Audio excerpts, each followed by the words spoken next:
SuperTalk Mississippi media production. I'll pre-record on my count.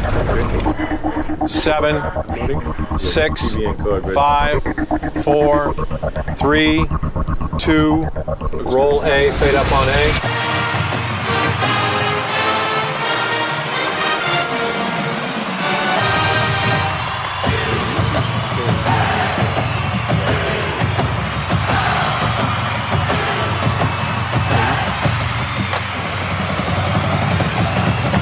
Southern Miss to the top. You're tuned in to the Eagle Hour. Let's go. SuperTalk Eagle Hour is on the air. Bob Getty, Kelly Sander, Dima Mixon. We're all in the Southern Bancorp studio here in Hattiesburg, and we're glad you're with us. Thank you very much, as you do every day, for tuning in. Opening segment is sponsored by Dickey's Barbecue Pit. Great place to take your family for dinner any night of the week. Great place to cater your next event, whether it might be an upcoming baseball game at the Pete. I hear they're going to start playing pretty soon.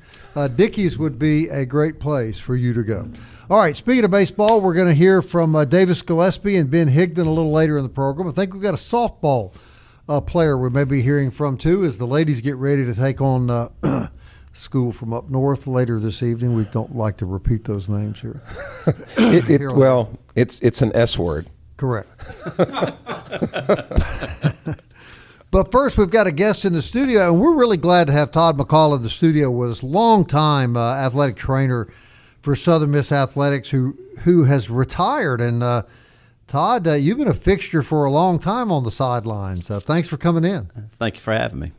You're the guy that doesn't get a lot of attention down there. Everybody's watching the coach and the quarterback, but man, you're the one that keeps them going. And how entailed is your job on game day, watching these kids and helping them physically get through a tough football game, for example? Well, we wear a lot of hats, that's for sure. I don't know. I mean, we do so many things. I think a lot of times it's good that we stay behind the scenes, and a lot of people don't see us. I always tell people, if you see me on TV during a football game, I'm either having to drag somebody off the field or right. I'm telling the coach something that he's not very happy about. So, the health care, it's all about the health care for the student athletes. There's so much build up throughout the season that just goes into game day. First you've got people that get hurt. You got to evaluate them. You got to get them seen by the doctors if needed. But the rehabilitative piece and the challenge to try to get some of these, things, the bumps and the bruises and those types of things, trying to get them back on the field. I think that's the biggest challenge that we have, but that's also the most fruitful thing that we do, getting to work with these kids one-on-one and getting them to see them, get back on the field and do the things they love to do and be successful. We're going to talk about football for a minute. How many coaches have you dealt with? At Southern Miss alone or all throughout my career? Southern Miss. Oh, goodness. So you had Bauer, then you had Fedora, then you had Ellis, then you had Monken, and then you had Hobson, and then you had, during COVID, so I had Billings, Walden, and then I had Hall, and then we just had Huff. So 12. We're getting on up there. All right, were any of them as outspoken and non-shy as Todd Monken? No. And I'll tell you right now, I love Monken. The one thing that I always appreciated about working with Coach Monken, if it came up, it came out. You always knew where you stood. There were never any questions about what was going on. He was very upfront, but I always respected that because, with what we do, there's a lot of communication that goes on behind closed doors about these athletes. And, if there's something going on, I want somebody to come back and tell me, look, I've got an issue with this, or we've really got to have this happen to get this kid back on the field. I like the communication piece, but he was probably the most outspoken person I've ever worked with. It would seem to me, Todd, the toughest thing about your job, and you referred to it earlier, is, look, this sports is a business. Mm-hmm. It's big business. You got important people in this business. Obviously, the safety of the athlete, but we got to get that guy back as soon as possible. That's a really tight rope to walk when you got coaches saying, we got to get this guy back. Wink, wink. Well, think about this. I think the last time that I actually talked to you all on the radio was when Nick Mullins was out with a concussion. And there was a lot of things. There's a lot of things going on behind closed doors with, once again, the evaluation process and how we return them to play. And But yeah, there's the pressures to get your top guys back on the field. People don't understand. I mean, that's a stress of its own kind. But on my side, we still have to do what's right by the athlete, and there's a lot of buy-in that goes on with the athlete too. I mean, if you're hurt and you've got a swollen knee, for example, and the question is how well do you think you're going to be on the field if we put you back out there in 3 days for game day? So we have to take, kind of their perspective on the matter in as well. So the decision making is interesting. But they're always going to say they're ready. Not always. Good. Tell us about that. And now, okay, so that's a great question. Let's look at it this way. 15 years ago, there was no such thing called the NIL. Today, there is such thing as the NIL. They look at the things totally different. 15 years ago, you're exactly right. Todd, if I can walk, I'm going to play. Today, it's not quite that simple because you've got other things and other people in these kids' ears. You've got their agents talking to them. You've got the mentor. So it's just different. The personality of the situation, I guess, is the best way to put it. It's different. However, I'll sit there and say this. Usually, these kids, they want to play. And I think that's the one thing that you can't deny is they want to play. So we don't run into a lot of problems. I think just the way that the approach is a little bit different today than what it used to be. You mentioned it before. You covered a lot of, not covered, but we're with a lot of coaches. I guess with the change of the NIL, how different was it going from Hall to Huff than it was maybe from Munkin to Hobson? I think, when Hall got here, we were just coming into the NIL era. Mm-hmm. So I think that Coach Hall came in, and I think, coaches that came in and started that era, I think they were kind of feeling their way through it for the first few years. Mm-hmm.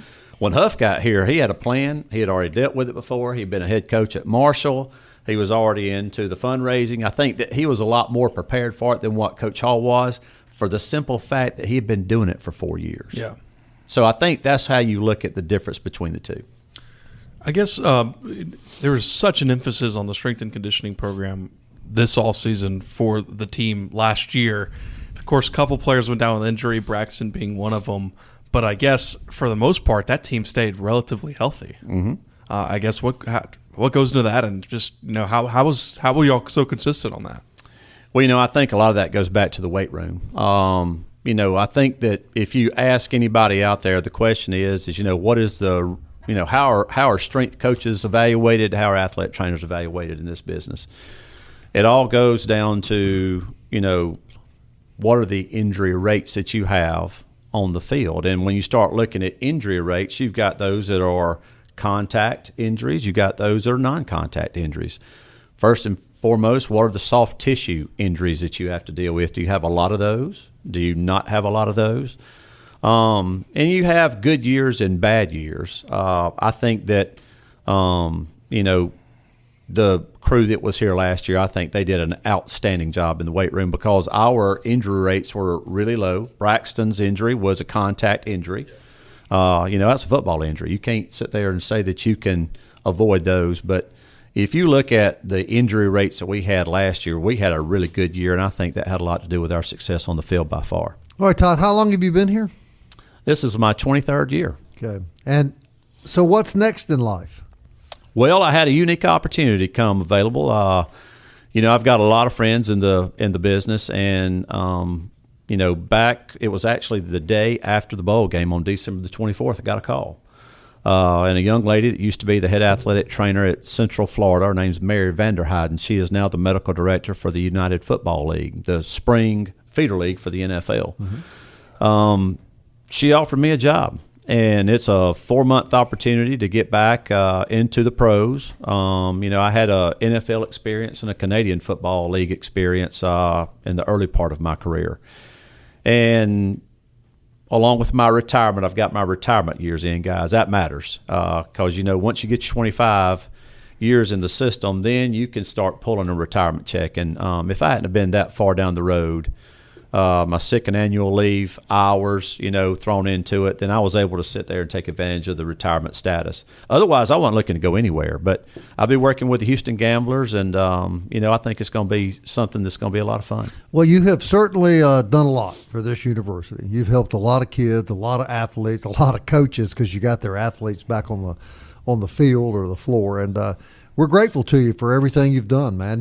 Are you plan to come back to Hattiesburg after your 4-month deal? Absolutely. It's kind of a bittersweet deal. I've been, so ingrained with athletes from across all sports. It wasn't just a football situation for me. I've dealt with them all.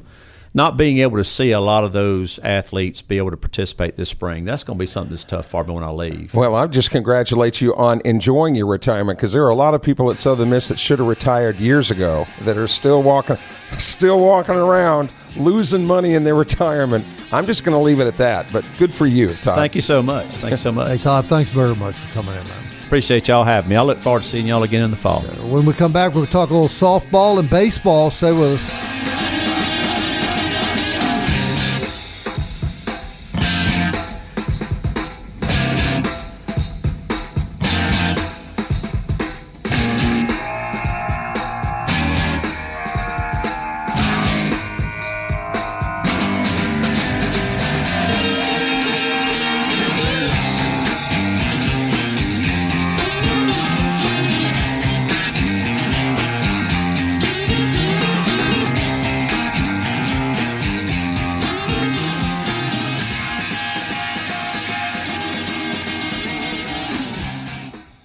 Big news from Robinson Electric Supply in Laurel. We've moved. You'll now find us directly behind our old building, right by Sawmill Animal Hospital. We're still your trusted electrical distributor, carrying everything from conduit to tape. And don't forget our full line of Milwaukee tools. Whether you're a contractor or a DIY pro, stop by the new Robinson Electric Supply at 1222 West 6th Street and see what's lighting up Laurel. Robinson Electric Supply. New location, same trusted service.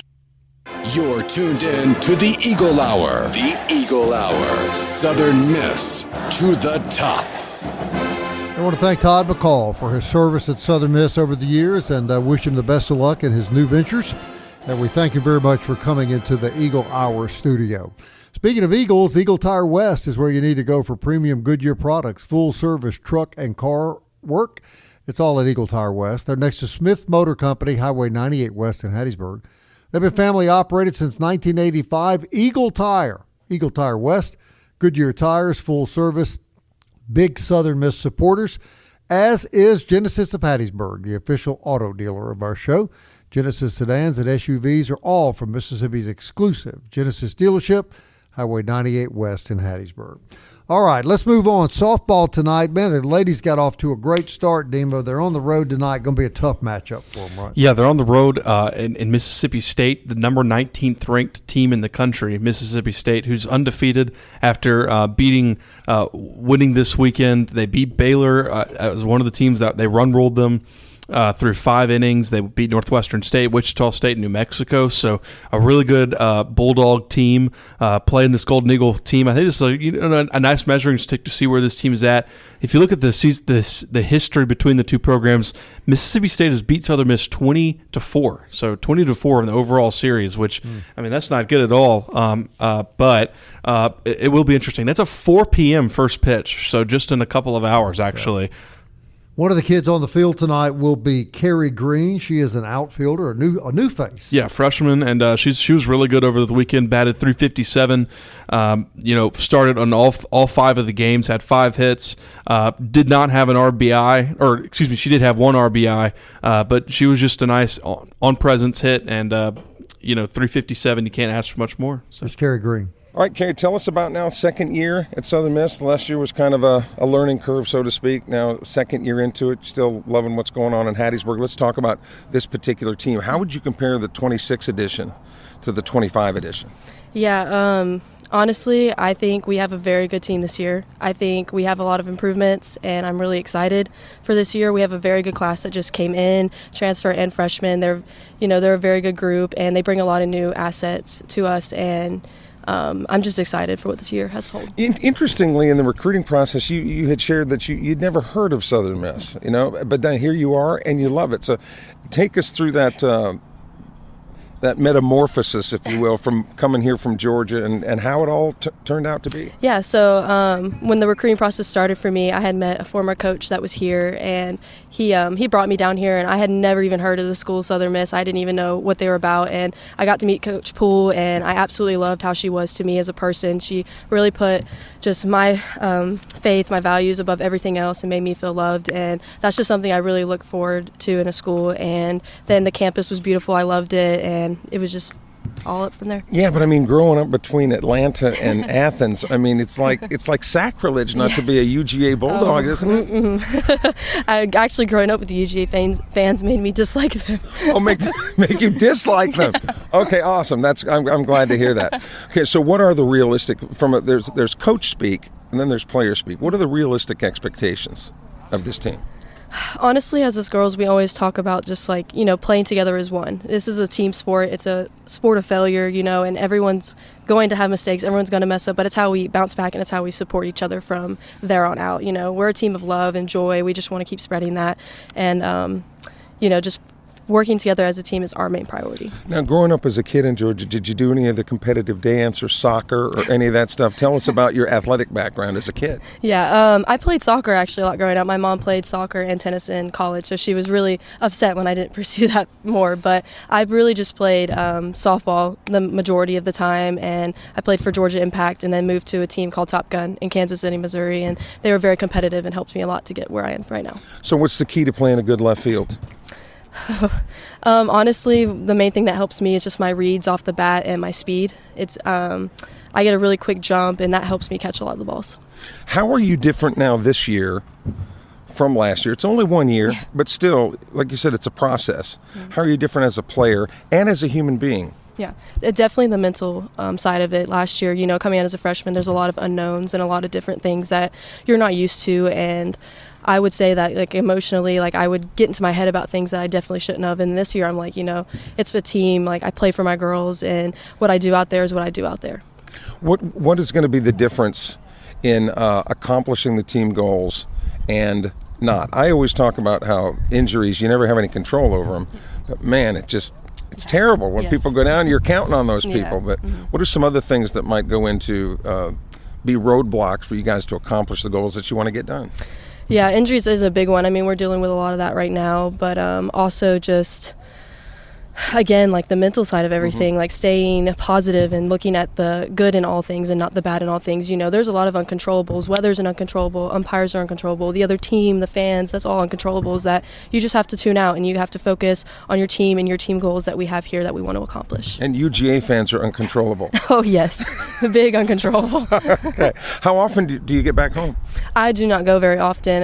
In the fall, I go back for maybe fall break and Thanksgiving and, of course, Christmas. But in the spring, I don't go home at all. Now, once softball is over, you've kind of made a career choice that the world of television was actually very influential in that decision. Fill in those blanks for us.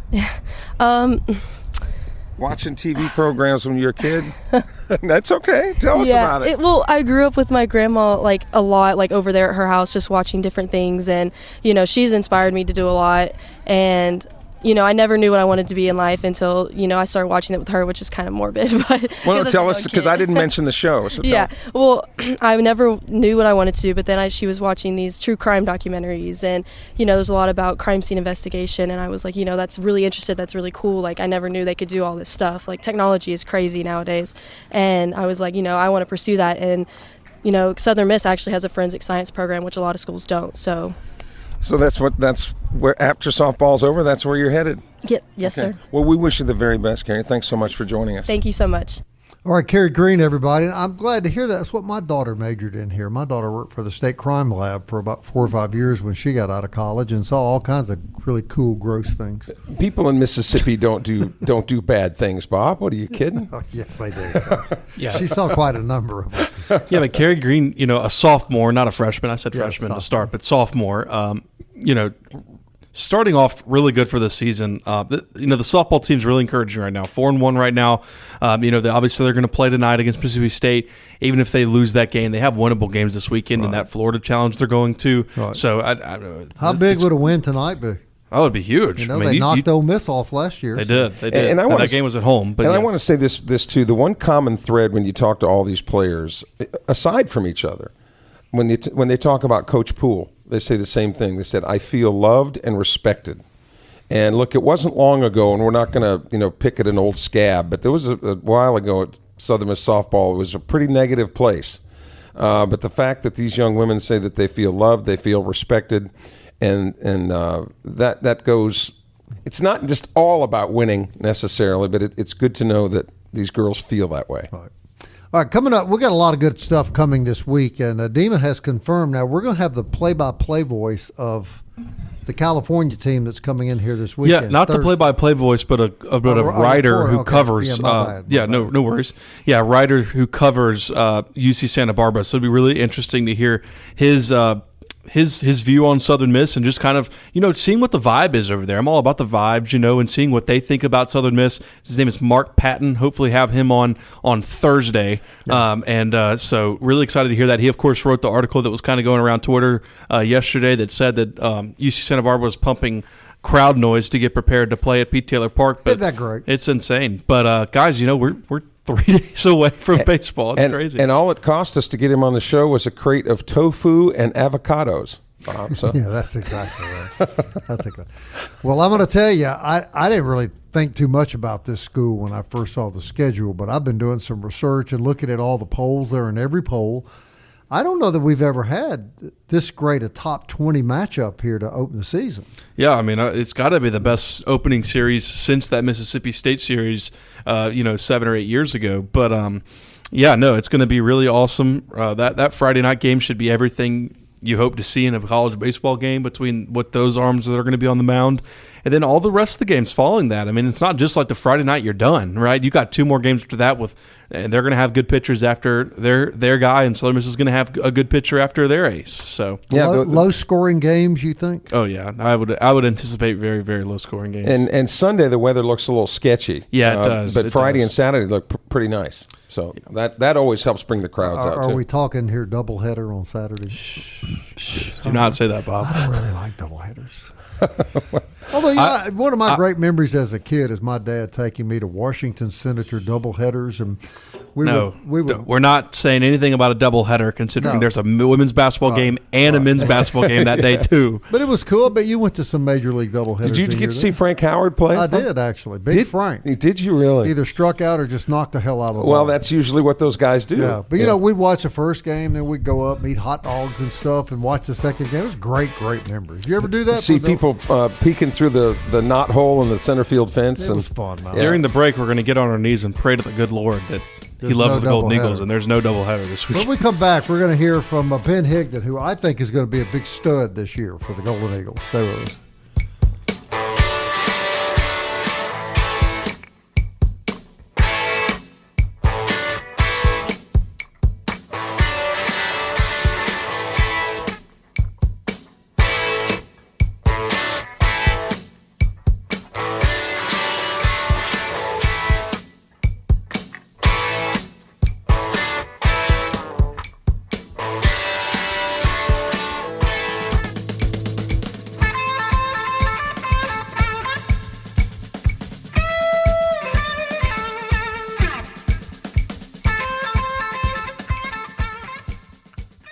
Southern Miss to the top. To the top. You're tuned in to the Eagle Hour. All right, good to hear from Carrie Green, and we wish the ladies nothing but luck tonight against some old mean women up in Starkville. Oh, you said the S word. I didn't. We're not supposed to say the S word I on didn't this say one. the school. I just said Starkville. Oh, well, I know, but that's still an S word. Yeah.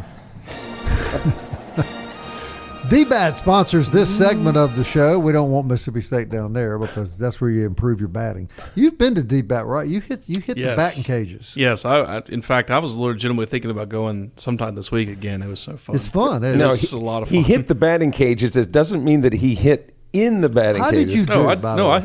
I hit the ball well. I'm actually sport inclined, Kelly, that I actually can play sports. I hit my golf ball straight. You homeschoolers? You can play sports? I try to play golf once a week, and it normally goes straight. I actually, had a nice birdie the other day on the second hole. It was Good nice. for you. So. Closest Kelly comes to a birdie is eating fried chicken. Yeah. Let me tell you something. I had a hole-in-one on June 6th of 1990 at the 10th hole at the now RIP Southern Miss Golf Course. Did you really? I sure did. Sure did. Did you celebrate? I didn't even really know that I hit it, except that the 11th tee was right above the 10th green, and I saw the guys jumping up and down, so they saw it go in, but I didn't see it. No chance. I did not believe you didn't that. find your ball. You couldn't find it because it was in the hole. That'd be the last place I'd be looking for it. Yeah. I do not believe that. It's true. True story. We'll put our investigative crack Yeah. team on that. Call them when we get off the show, would you please? All right, Ben Higdon. Guys, I think Ben Higdon's going to be a big stud. He was the one I mentioned the other day that, good gracious, I mean, he stood beside me, and he's massive. He looks like a linebacker for the football team. Kind of give us your view of Ben Higdon. Yeah, no, he's going to be in right field, replacing Carson Paetow. And, he has big shoes to fill out there in right field. But I think his power is going to be about the same that you saw out of Carson Paetow, right? This was a, guy who kind of came on late last season. I think what they want him to be this year is a 10 to 15 home run guy, which is who they thought he was going to be coming from Kentucky. And I think he has every ability to do that this season. Is he going to do it? That's the question. You're just going to kind of have to wait and see. But if he can be like that, then you're talking about a bottom of the lineup guy who's giving you 10 to 15 homers. Here's Ben Higdon. Okay, Ben Higdon on the SuperTalk Eagle Hour. Spring's about over. Time to about get going. Game week, your thoughts, Ben? Man, we're itching. We're so excited for this year. I think it's a really special group. As you guys have seen through the inter squads and all that, I think we're really going to be able to pitch it, and we're going to put together a lot of good at-bats through and through the lineup. So very excited. So, Ben, you fought through some injuries last year, but you got really electric toward the end of the year and sort of capped it off with all tournament performance during the regionals. That kind of momentum, does it carry over, or is that history? I would like to say it's history, but it does carry over. To feel that high is very hard, and our coaches do a great job of, keeping us level, not riding the roller coaster is what they like to call it. So not getting too high, but not getting too low either. So the momentum carries over, but it's a in the middle momentum. So you're playing a lot of right field here in these scrimmage games. If you move to right field, obviously you're going to start somewhere.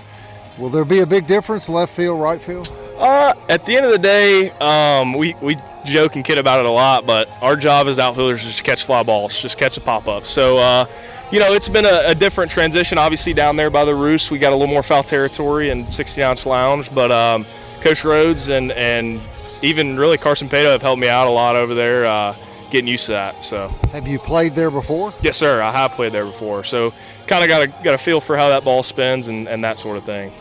Another thing I've noticed during some of these scrimmage games, as good a hitting team as this is, there are times that the pitching staff just almost looks unhittable. Man, it is a great problem to have. We have so many unbelievable arms, and we, Oz is going to have a tough time putting all these guys in. It's a great problem to have, and our pitching staff is legit this year. Okay, you come here from Kentucky. You've been here a while. I have to ask you, what has your journey been like? Oh, it's been awesome. Just been so blessed, and thank God, no doubt, for all the great people that I've been blessed to meet. And wouldn't like to end it in any other place, man. I've been welcomed with open arms, and really appreciate the people at Hattiesburg and this coaching staff and all that stuff. So I'm very excited. Okay. Your expectations for the team and for yourself this year?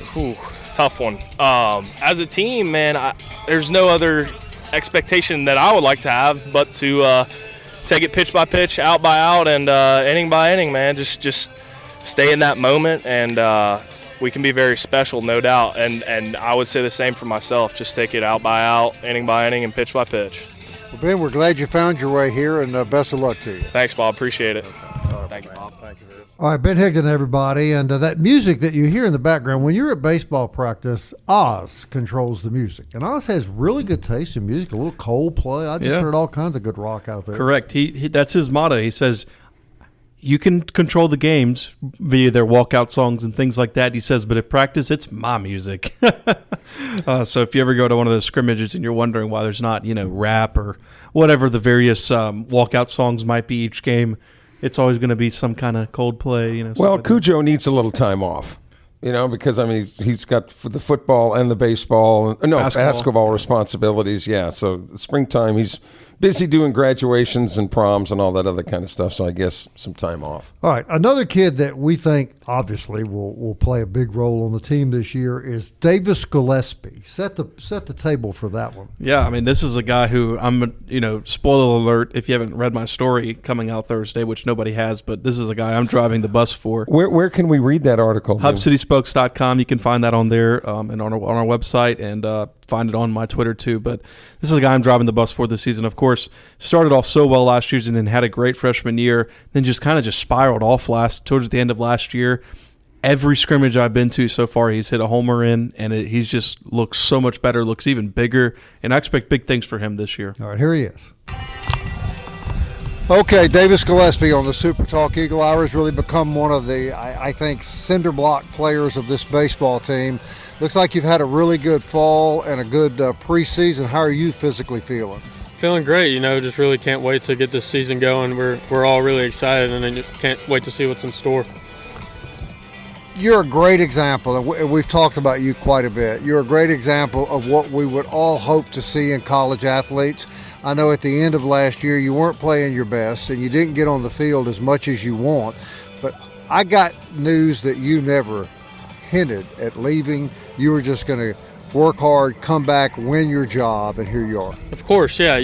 Personally it was tough, having the year I did last year, but it was fun to watch the team come together and, do what we did here. But, personally I feel like it was unfinished business, and we did as a team, so we definitely want to keep pushing this year and go all the way.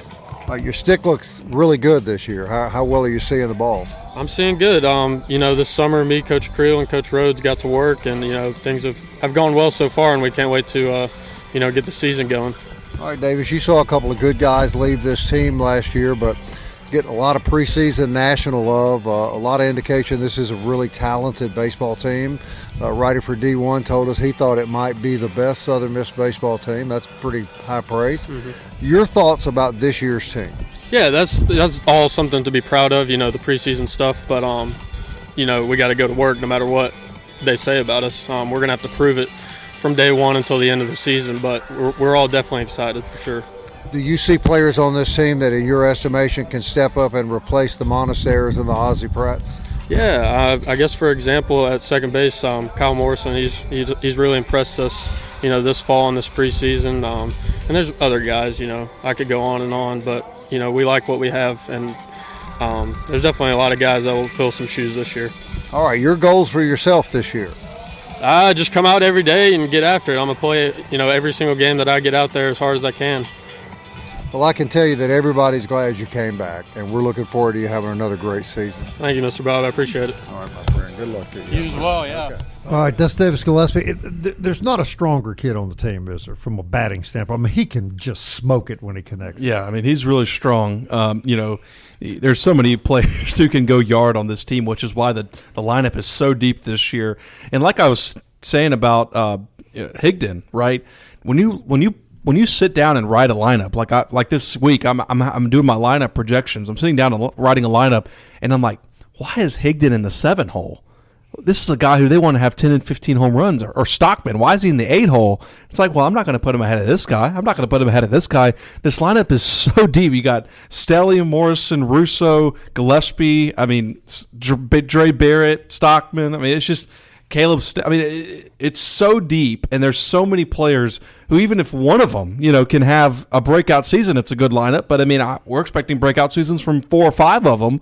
Not to mention all the pitchers they have. It's an incredibly stacked team, a veteran presence, and you can kind of see it. Oz is very, he's always going to say, well, I want to see it on the field. But, he's kind of itching to say it like, guys, this is a pretty good team. Yeah. Well, you sound a little optimistic to me, Dima. No, I'm very optimistic. This is by far the best team that I've covered, and I've covered the team for 5 years. Well, Oz told us on the show Monday that he's pretty much already got in mind what he's going to go with, on Friday. Oh, yeah. So, but this thing with Davis Gillespie should not be a surprise to anybody. He's a stud. I mean, when he first showed up on campus, I said, "This guy, keep this guy in mind. He's going to have a future." I think you heard from two big sticks today on the Golden Eagle baseball team. All right, news and notes next.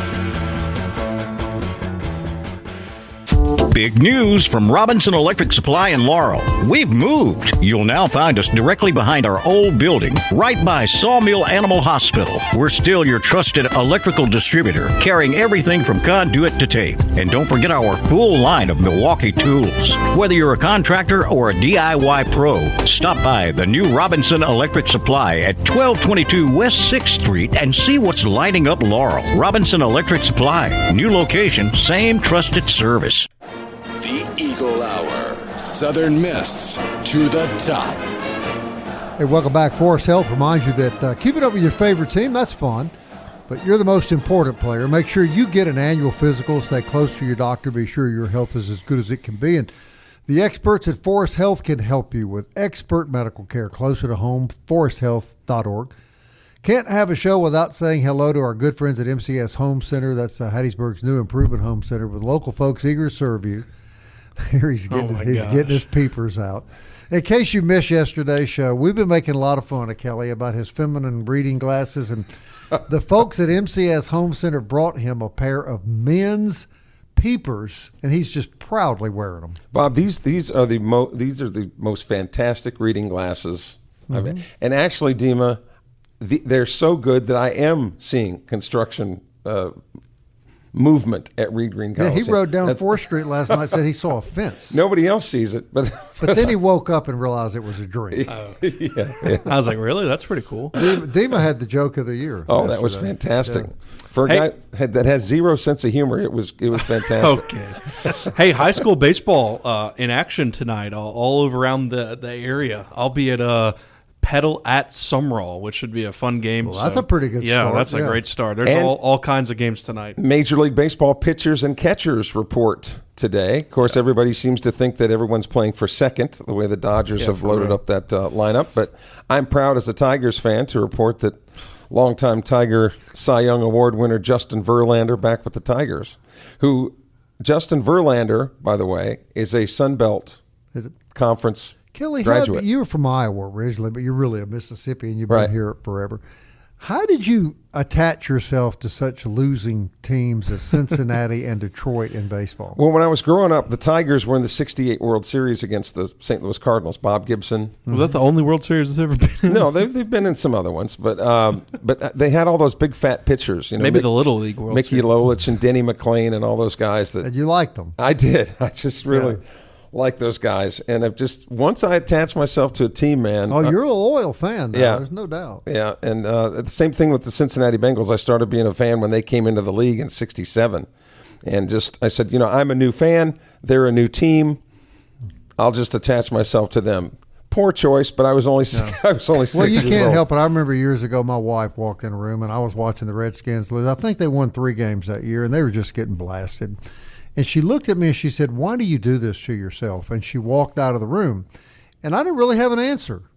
But I was just drawn to them, like watching a car wreck. You just you're thinking every week, this is the week. This is Next week's going to be the week. And you lost Sonny Jurgensen last weekend. Yeah, and what an icon. Yeah. What a great NFL icon is the great Sonny Jurgensen. There's no question about And he was that. 90-something. He was played at Duke Yeah. and went on to play for Philadelphia and then the Redskins. Of course, he really kind of made his name with the Redskins. And there was one of the longtime color commentators on Redskin radio. And in his last years, they treated him like he was royalty, you know. In his last couple of years, he only did home games. His health really didn't allow. But, yeah, he was well into his 90s. And, man, I grew up idolizing Sonny Jurgensen and the great Billy Kilmer.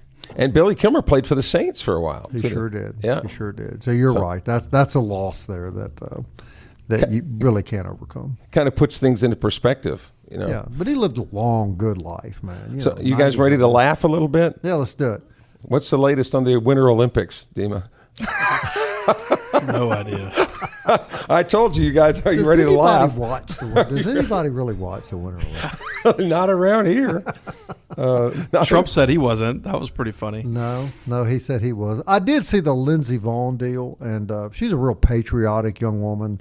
I just happened to see that they had the downhill skiing, and I do find that kind of entertaining. So I happened to be watching when she took that awful fall, and she was trying to ski she was injured already with a knee injury. Yeah, she had suffered just a few days earlier. And that's interesting. She torn her ACL. That we were talking with Todd McCall earlier, you know, in the show about.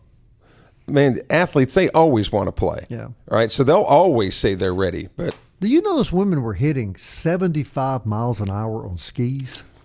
And I've snow skied a couple times, and that's what scared me the most was the speed that you. And I wasn't even going very fast, but right. I can't do that without something around me. They're athletes, you know, my friend. They're athletes. Man, your legs have got to be man. so strong. Right. Skiing is a lot of fun. Did you want to give us an Olympic up? Let's do that every evening. The last segment, Dima, during the Olympics, would you like to be responsible for the Olympic? I would update? not like to be responsible for that. I got way too much more on my plate to keep up with that. And see, I thought Dima would come in here telling us that Natsuma Takahashi of Japan has won the skeleton individual medley relay or What's whatever. the one where they have the broom? That's curling. Curling. What in the world is that? Who does that? Hey, your buddy Jack Duggan loves curling. No. Yes, really? he does. I'm going to have to ask him about that. And then I saw that in the Summer Olympics, they actually have flag football scheduled. Are you kidding me? I tried to go to the Olympics one time and couldn't get tickets. So I went to the local economy supply and got like some barbed wire, and I started to walk into the athletes' entrance. They said, "Where are you going?" I said, "I'm on the fencing team." Southern Miss. I'm on the fencing team. Southern Miss. We get it, Kelly. Southern Miss. You know, barbed wire. You sound like someone else. Get loud, get loud. To the top. Time keeps on slipping, slipping, slipping into the future. Time keeps on slipping, slipping, slipping into the future. I wanna fly like an eagle to the sea. Fly like an eagle, let my spirit carry me. I want to fly like an eagle till I'm free. I go through the revolution. A SuperTalk Mississippi media production.